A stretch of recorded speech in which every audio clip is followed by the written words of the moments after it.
Gold, trusted gold buyers. మీరు తాకట్టు పెట్టిన బంగారాన్ని విడిపించి ఈ రోజు ఉన్న మార్కెట్ ధరకు కొనబడను.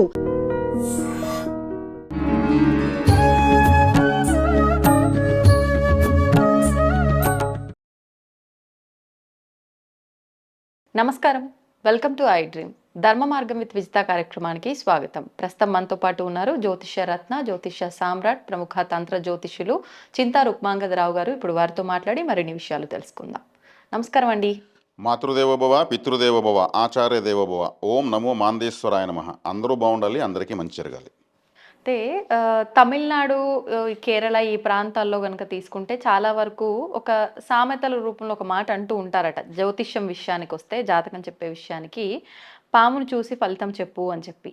ఒక రకంగా అంటే పామును చూసి ఫలితం చెప్పు అంటే ఏంటి ఇలా మాట్లాడుతున్నారు అనిపిస్తుంది. దానికి ఒక్కసారి మీరు అర్థం చెప్పండి. దాంతోపాటు మన దగ్గర కూడా ఆ మాట చెప్పకపోయినా కూడా ఒకరి పర్సనల్ జాతకం చూస్తున్నాము అని అంటే ఖచ్చితంగా ఫస్ట్ రాహుకేతువుల దశ ఏ రకంగా ఉంది వీళ్ళ జాతకంలో అని మాత్రమే ఫస్ట్ చెక్ చేస్తారు. ఆ తర్వాత ఒకవేళ జాతకం చూపించకపోయినా ఎవరికి వారు ఏదైనా ఇబ్బంది ఉంది అంటే ఫస్ట్ రాహుకేతు పూజ అని చెప్పి ఈ గ్రహాలకు సంబంధించిన పూజలే ఎక్కువగా చేపిస్తూ ఉంటారు. ఎందుకు ఇంత ప్రాధాన్యత ఈ రెండు గ్రహాలకు సంబంధించి? పామును చూసి ఫలితం చెప్పు అంటే మనం ఏదో పంట పొలాలకు వెళ్ళి ఒక వ్యక్తికి ఒక పామును చూసేసి వచ్చి ఫలితం చెప్పేది కాదు. సర్పగ్రహాలు ఉన్నాయి. జ్యోతిషంలో ఫలితం చెప్పాలంటే ముందు సర్పగ్రహాలను దర్శించు. ఆ రెండు ఎక్కడున్నాయి? ఇప్పుడు పాము గరిచిన వాడిని ప్రశాంతంగా ఒక చోట కూర్చోమంటే కూర్చుంటాడా? పరుగులు తీస్తాడు. అలాగే ఈ సర్ప ప్రభావం ఎక్కువ ఉంటే, సర్పగ్రహాల యొక్క డామినేషన్ ఎక్కువ ఉంటే వాళ్ళు కూడా అలాగే జీవితంలో ఉరుకులు పరుగులు ఎత్తుతూనే ఉంటారు. నిలకడ ఉండదు. ఈ రాహుకేతువులే కలియుగానికి అధిపతులు. గురువు, బుధుడు, శుక్రుడు, రవి, చంద్రుడు, కుజుడు, శని వీళ్ళంతా చెప్పుకోవడానికి అంతే. రాహుకేతువులే వీళ్ళిద్దరూ. రాహు అంటే ఆశ, కేతు అంటే నిరాశ. ఆశ నిరాశల మధ్యలో ఈ కలియుగం ఉంటుంది. రాహువుకి తల మాత్రం ఉంటుంది, శరీరం ఉండదు. ఈ కట్టైన శరీరము ఈ మొండం కేతువు. ఇది అమృతం టచ్ అయిపోయింది ఈ పార్ట్స్కి. కాబట్టి మళ్ళీ ఈ రెండు దైవత్వాన్ని పొందాయి. అప్పుడు బ్రహ్మదేవుడితో వెళ్ళాయి. అయ్యా, మేము అమృతం తాగిన వాళ్ళు దేవతలు అన్నారు, మేము అమృతం టచ్ చేస్తాం, మరి మాకేంటి, మా దైవత్వం ఏంటంటే అప్పుడు ఆయన ఆలోచించి కలియుగంలో మీకు పూర్తి ఆధిపత్యం ఉంటుంది. మహావిష్ణువు సుదర్శన చంద్రుని ఖండించినప్పుడు తల వెళ్ళి రాక్షసులు, దేవతలు అటువైపు ఉన్నారు కదా, ఈ తల వెళ్ళి రాక్షసుల వైపు పడింది. అమృతం తాగిన తల, అమృతం టచ్ అయినటువంటి ఈ మొండెం వెళ్ళి ఋషులు తపస్సు చేసుకున్నటువంటి మునుల ఆశ్రమాల్లో పడింది. అందుకు కేతు మోక్షకారకుడయ్యాడు. రాక్షసులకి కామక్రోధ లోభ మోహ మదమాశ్చర్యాలు ఎక్కువ, రాహుకి అవి ఎక్కువ. ఇతనేమో వైరాగ్యంలో పడింది ఈ బాడీ, ఇది పోయేసి అన్ని రకాల లంపటాల్లో పడింది పోయి. కాబట్టి ఈ రాహుకి శరీరం లేదు, కడుపు లేదు. ఈ అనంత విశ్వం ఈయన కడుపే, రాహు యొక్క కడుపే. ఇది ఎప్పుడు నిండుతుంది? అనంత విశ్వం నిండుతుందా? కాబట్టి రాహు యొక్క ప్రభావం ఎక్కువ వాళ్ళకు ఆశ తీరదు. ఒక కోటి రూపాయలు వస్తే ఇంకో కోటి వచ్చుంటే బాగుంటారు, దీంతో తృప్తి పడరు. ఒక కేజీ బంగారు వస్తే ఇంకో 2 కేజీలు వచ్చుంటే బాగుంటారు, తృప్తి రాదు. వీళ్ళకి ఎందుకంటే ఆశ తీరదు. తీరని ఆశలు ఆశలు కూడా కాదు, వ్యామోహం. రాహు అంటే వ్యామోహం, ఆలోచన, కోరిక, మోహం, వ్యామోహం. వ్యామోహం అంటే ఎంతకైనా తెగిస్తారు వాళ్ళు కావాల్సిన దానికోసం. పరువు ప్రతిష్ట ఏమో పోతా ఉంటే కూడా పర్లేదు, ఎవరేమన్నా అనుకోని నాకు కావాల్సిందే. ఈ మాఫియా డాన్స్ అంతా కూడా వాళ్ళ వేల కోట్లు సంపాదించినా వాళ్ళకి మోహం తీరదు, ఆశ తీరదు. అన్నీ చుట్టూ ఉన్న ప్రమాదం పొంచి ఉంటుంది. ఇదే ఈ కేతుగ్రహము. ఏమీ నాకు వద్దు, ఏది నాకు ఎందుకు వద్దంటే అసలు ఏది శాశ్వతం కాదని తెలిసినాక నాకు ఎందుకు. అందుకే భక్తి జ్ఞాన వైరాగ్యం ఉన్నటువంటి మునుల ఆశ్రమాల్లో పడింది. ఈయన మోక్షము, ఆయన వచ్చేకడికి వ్యామోహము. ఈ ఆశ నిరాశల మధ్యలోనే కలియుగము. ఇప్పుడు మన భారతదేశము కేతుగ్రహం చెప్పచ్చు. అందుకే ఇక్కడ భక్తి జ్ఞాన వైరాగ్యాలు ఎక్కువ, ఆలయాలు ఎక్కువ, సాంప్రదాయాలు ఎక్కువ, గొప్ప గొప్ప మహా జీవ బ్రహ్మైక్య రాజయోగులంతా ఇక్కడే పుడతారు. మిగిలినంతా వెస్ట్రన్ కల్చర్, ఒక పద్ధతి పాడు లేనటువంటి వస్త్రధారణ, వేషభాషలు, మాటలు, సాంప్రదాయాలు మొత్తం రాహువే. అంటే ప్రపంచానికి అధిపతులు వీళ్ళు. ఇప్పుడు ఏది నాకు వద్దనే వాళ్ళు ఎక్కువ మంది ఉంటారా, అంతా నాకు కావాలని వాళ్ళు ఎక్కువ ఉంటారా? అంతా నాకు కావాలని వాళ్ళు ఎక్కువ ఉంటారు. కాబట్టి రాహు ప్రభావం ఎక్కువ. రాహుకి తల బలంగా ఉంటుంది. తల మాత్రం ఉంటుంది కాబట్టి తల బలంగా ఉంటుంది. కన్నింగ్ నేచర్ ఎక్కువ ఉంటుంది. Bluff masters. ఓ రాహు బలంగా ఉన్న వాళ్ళ జాతకంలో చూస్తే ఇతను మోసగాడా లేదా మోసపోయేవాడా అని చూస్తే రాహుని చూస్తే చెప్పేయచ్చు. 10 మందిని మోసం చేసేవాడైతే రాహు బలంగా ఉంటాడు. అదే మోసపోతున్నాడు అంటే రాహు బలహీనంగా ఉంటాడు. ఎట్టైనా సరే మోసమన్నా పోవాలి, మోసమన్నా చెయ్యాలి. చేయాలి. ఇది రాహు. ఈ రాహుకేతులు ఇంత డామినేషన్ ఉన్నప్పుడు మధ్యలో ఈ గురువు శని వీళ్ళంతా ఏం చేస్తారు? చెప్పాలంటే గురుగ్రహం పూర్తిగా బలహీనంగా ఉంది కలియుగంలో. గురువు పూర్తిగా బలహీనుడు. ఓకే. ఎలా బలహీనుడు? ఆయన ధనకారకుడు, సంతానకారకుడు, జ్ఞానకారకుడు, తర్వాత బంగారం కూడా ఆయన కారకుడు వస్తాడు. ఇప్పుడు సంతాన సమస్యలు అందరికీ ఉన్నాయా? ఐవీఎఫ్ సెంటర్లు ఒకప్పుడు ఉన్నాయా? లేవు ఒకప్పుడు, ఇప్పుడు ఉన్నాయి. అంటే బిడ్డని ఇలా కట్ చేసి ఇలా తీసేస్తున్నారు. అవును. అసలు ఇలా తీయకూడదు, ఇలా పుట్టకూడదు. వికృత జననం. ఎలా పుడతారు అలా? ఒకప్పుడు 12 మంది సంతానము, నార్మల్ డెలివరీసే, ఆపరేషన్ లేవు, అంబులెన్స్లు లేవు. మరి వాళ్ళంతా గొప్ప గొప్ప వాళ్ళు 80 సంవత్సరాలు వచ్చినా కళ్ళు బాగా కనిపిస్తాయి, పనులు రాలు, వ్యవసాయం చేస్తారు. అంత ఆరోగ్యం ఎక్కడి నుంచి వచ్చింది? రెసిస్టెన్స్ పవర్ బాగుంటుంది. సహజ జననం వల్ల. అవును. వికృత జననం వల్ల ఏముంటుంది? ఏమి ఉండదు. Hybrid life. అందరూ అప్పులు ఊబిలో కూరుకుంటున్నారా? ఎవరు చెప్పు? మాకు అప్పులు ఒకటే సమస్యలు అంటుంటారు. ధనకారకుడు కదా గురువు. మరి ఆయన శుభంగా ఉంటే ఎంతమంది అప్పులు ఎందుకు అవుతారు? సంతాన విషయంలోకి వచ్చుకుంటే గురువు యొక్క కారకత్వం సంతానము, సంతాన కారకత్వం ఎలా అయింది, ధన కారకత్వం ఎలా అయింది. తర్వాత ఆయన బంగారము. బంగారం సామాన్యుడికి అందుబాటులో ఉందా? లేదు. అందుబాటులో లేదు అసలు. మరి దాంట్లోనూ అట్లే ఉంది. మరి ఇంకా ఆయన తర్వాత కారకము జ్ఞానము, జ్ఞానకారకుడు. జ్ఞానం ఎంతమందికి ఉంది ఇప్పుడు ఈ కాలం? మిడిమిడి జ్ఞానమే.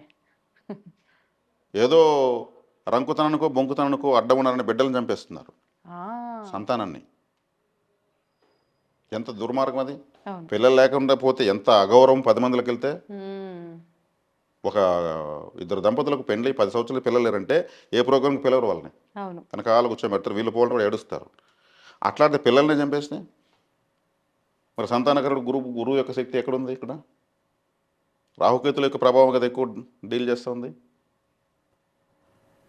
కాబట్టి ఈ పామును చూసి ఫలితం చెప్పంటే రాహుకేతులను చూడాలి.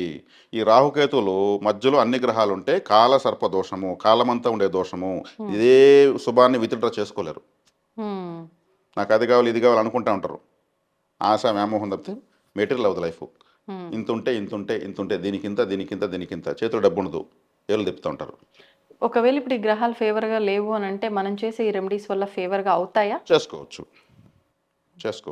కొంతమందికి రాహుకేతుల మధ్యలో గ్రహాలు ఏమి ఉండవు, కాలసర్ప దోషం ఉండదు చూడడానికి, కానీ కాలసర్ప దోషం ఉంటుంది. ఎలా? రాహుకేతుల మధ్యలో అన్నీ ఉంటే బంధించేసాయి, ఇటు దాటనే లేదు. మరి కాలసర్ప దోషం ఉంది. మరి ఎలా అంటే ఈ రాహుకి 3 నక్షత్రాలు ఉన్నాయి, కేతుకు 3 నక్షత్రాలు ఉన్నాయి, 6 నక్షత్రాలు ఉన్నాయి. ఈ 6 నక్షత్రాలు ఎక్కువ గ్రహాలు ఉన్నాయంటే వేరే గ్రహాలు ఇవి పోయేసి డైరెక్ట్గా మళ్ళీ రాహుకేతు నక్షత్రాలు కూర్చున్నాయి. రాహుకేతులు వెనక్కి తిరుగుతారు. అంటే వెనక్కి తిరిగితే ఫలితం ఏమే? రిజల్ట్ వీళ్ళకి అంతా వెనక్కి తిరుగుతుంటాయి పరిస్థితులు మొత్తం. మ్యాచ్ అంతా ఆడతారు, విన్నింగ్ షాట్ కొట్టలేరు. నాకు కాలసర్ప దోషం లేదండి 10 మంది జ్యోతిషులు చెప్పారంటారు. అన్నిట్లో వెనకబడిపోయి ఉంటారని అర్థం. అంతే. వీళ్ళ సంతోషం ఇతరుల పాలు. ఇంక రాహుకేతు నక్షత్రంలో ఉంటాయి. చాలా మందికి అవుతూ ఉంటాయి కదండి ఇట్లా. ఎక్కువ ఫేస్ చేసే ఇలాంటివే ఉంటాయి ఎక్కువ. అవును.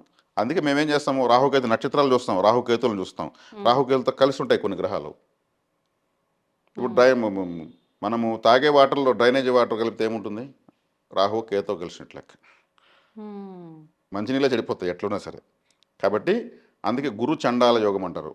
గురువు సర్పగ్రహాలతో కలిసిన గురు చండాల యోగం. గురువు బ్యాంక్ మేనేజరు, రాహు అసిస్టెంటు. ఆయన సిగ్నేచర్ పెట్టిన తర్వాత ఈయన ఏం చేస్తాడు? ₹1,00,000 చెక్కి ఆయన సిగ్నేచర్ పెడితే దానిపైన 2 సున్నాలు వేస్తాడు పక్కన. 2 సున్నాల విలువ ఎంత? ఎడవబోతుంది 10 కోట్లకు 10 కోట్లకు పోతుంది. అడిగితే నేను వేసిన సున్నాలే అంటాడు. అది రాహు చేసే పని. ఇదే కదా చీటింగ్ అంటే. కాబట్టి వీళ్ళిద్దరిని చూడాలి, వీళ్ళిద్దరిని చూసి వీళ్ళు నియంత్రించాలి. వీళ్ళు నియంత్రించాలంటే ఏం చేయాలి? ఏం చేస్తున్నారు? పాములకు పూజ చేస్తున్నారు, పుట్టలకు పూజ చేస్తున్నారు, సర్పదోష పూజలు చేస్తున్నారు. అది చేస్తే ఏమవుతుంది? దోషమే ఎక్కువ అవుతుంది. ముండ్ల చెట్టు నీళ్ళు పోస్తే ఏమొస్తాయి? ముండ్లు వస్తాయి. పండ్ల చెట్టు నీళ్ళు పోస్తే పండ్లు వస్తాయి. దోషాన్ని పూజ చేస్తే దోషమే పెరుగుతుంది, ఇంకా గట్టిగా చుట్టుకుంటాయి. అంటే ఇప్పుడు ఇవి ఫేవర్‌గా లేనప్పుడు మిగతా గ్రహాలని మనం పూజ చేస్తే ఏమన్నా పాజిటివ్ ఉంటుందా? సర్ప ఆరాధన చేయడం వల్ల సర్పదోషం ఉన్న వాళ్ళకు సర్పదోషమే పెరుగుతుంది. దాని ఇంకా ఆముదంతో వెలిగే దీపంలో పెట్రోల్ పోస్తున్నారు. మరి ఏం నమ్మకం. చెయ్యాలి? ఆ! చెప్పండి. మరి దానికి వ్యతిరేకమైన పూజ చేయాలి. ఏం వ్యతిరేకమైన పూజ? పూజ ఏం చేయాలి? గరుక్మంతుని పూజించాలి. ఓహ్! ఆయన యొక్క ఫుడ్డే పాములు. ఆయన దగ్గరికి పోతే మళ్ళీ వస్తాయి దోషాలకి ఇవి. దరిదాపుల్లో కంటికి కనిపించు. ఆయన ఒక పెద్ద ఆర్మీ ఆఫీసరు. గరుడ ఆరాధన, గరుడ మాల మహామంత్రము, గరుడ గాయత్రి మంత్రము, గరుడ పంచాక్షరి మంత్రము, ఆ! ఇట్లా గరుడ కవచము లాంటివి చదవాలి.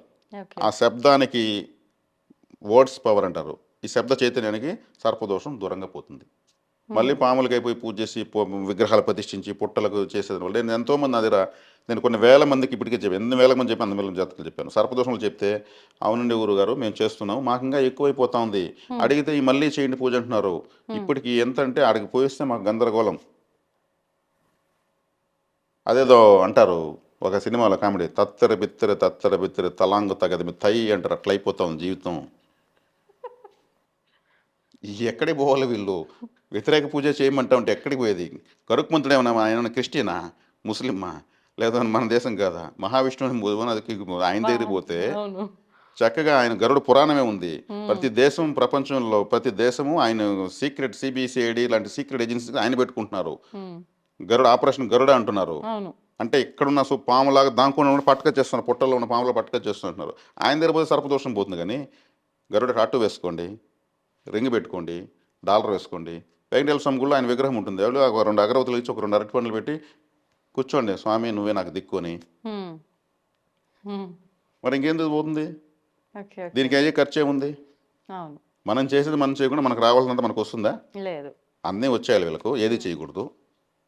మళ్ళీ ఏం చేస్తున్నారు?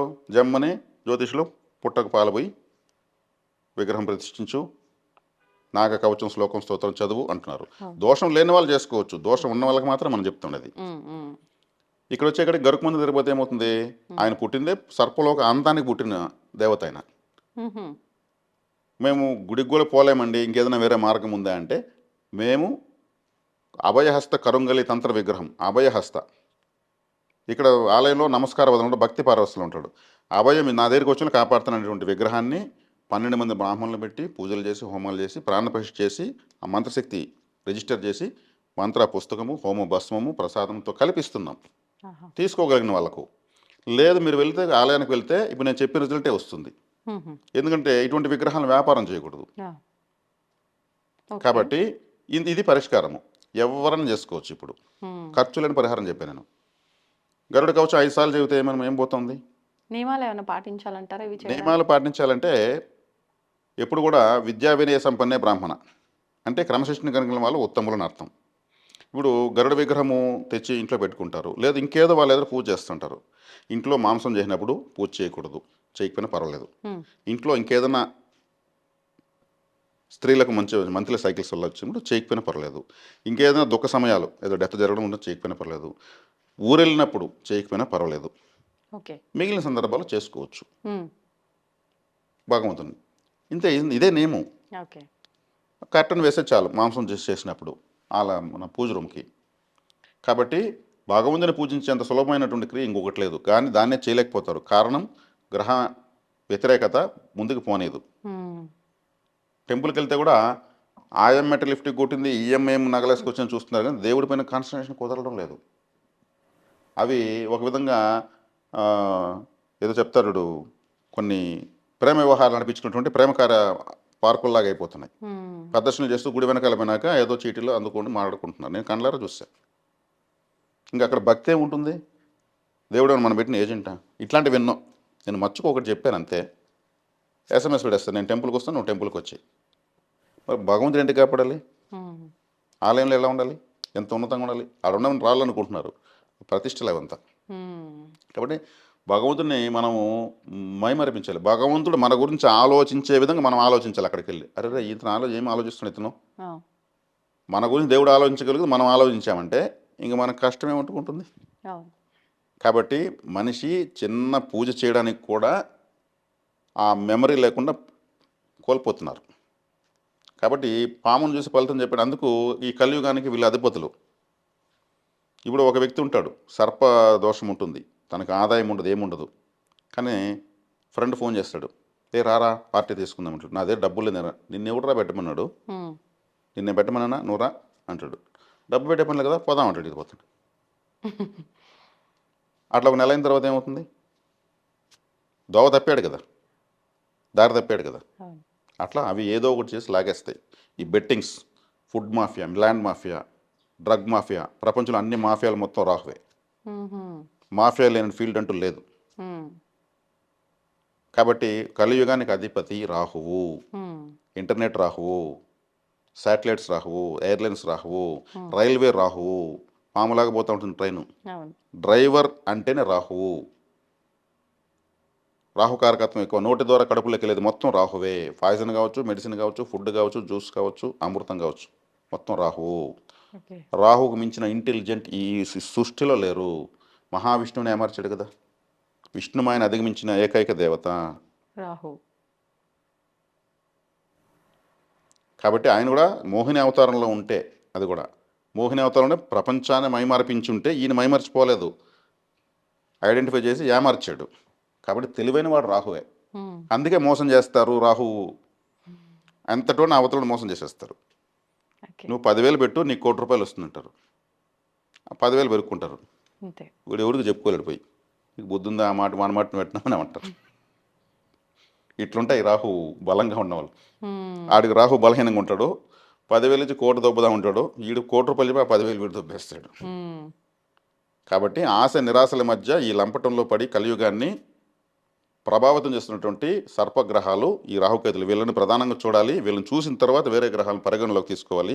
గురువుకి ఆధిపత్యం తగ్గిపోయింది. అందుకే చెప్పాను గురువు ఆధిపత్యం ఎలా తగ్గిపోయింది అనేసి. పిల్లలు కనలేకపోతున్నారు, కన్న పిల్లల్ని చంపుకుంటున్నారు. జ్ఞానం నశించింది కాబట్టి పిల్లల్ని చంపుకుంటున్నారు.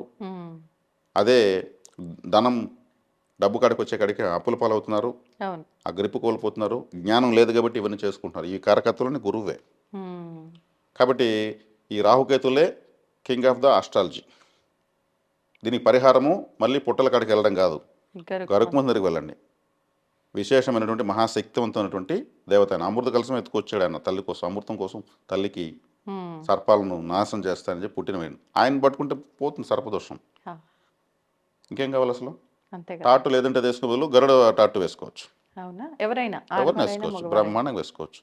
ఆకాశంలో గద్ద కనిపిస్తే నమస్కారం చేసుకోవచ్చు. గరుడ ఫోటో ఉన్నటువంటి పెద్ద ఫోటో హాల్లో పెట్టుకోవచ్చు. ఏముంది, ఏమంతా ఖర్చు అయ్యేది ఏముంది? ఫోన్లో వాల్పేపర్కి పెట్టుకోవచ్చు. గరుడ సేవకు పాల్గొనవచ్చు. తిరుమలలో ప్రతి పౌర్ణమికి గరుడ సేవ చేస్తారు. ఇన్ని మార్గాలు చూపిస్తున్నాం కాల సర్పదోషం నివర్తించేదానికి. వివరాలు కావాలంటే కింది నెంబర్కి ఫోన్ చేయని చెప్పడం లేదు నేను. పూర్తి సమాచారాన్ని ఇస్తున్నా. రిలాక్స్ అయిపోవచ్చు. ఇది జయిస్తే ఇంకా జీవితం సులభం అయిపోతుంది. 100 సార్లు గెలవచ్చు మనిషి జీవితాన్ని. అద్భుతం అండి. ధన్యవాదాలు. ధన్యవాదాలు.